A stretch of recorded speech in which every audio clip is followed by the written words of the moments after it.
Guys, आज मैं बनाने जा रही हूँ बीटरूट, कैरेट, कुकुम्बर और रेडिश का रायता।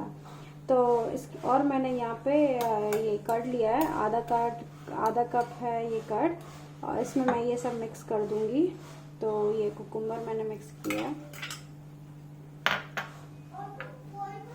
कैरेट,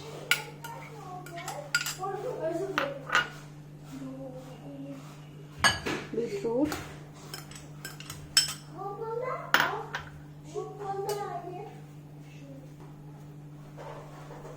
और ये रेडिश, इन सबको मैंने मिक्स कर दिया और मैं अच्छे से इसको कर्ड में मिक्स कर लूँगी।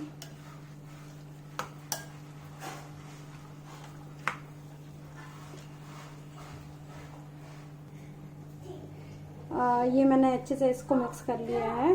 अब मैं इसमें डालूँगी ये हाफ स्पून ब्लैक सॉल्ट, और ये 1 स्पून रोस्टेड जीरा है, और इसमें सॉल्ट डालूंगी।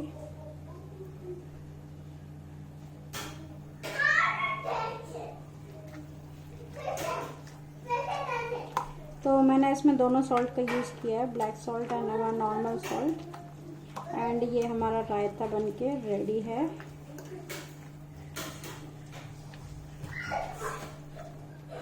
देखिए कितना प्यारा कलर दिखता है, pink pink. Okay guys, thank you for watching my video.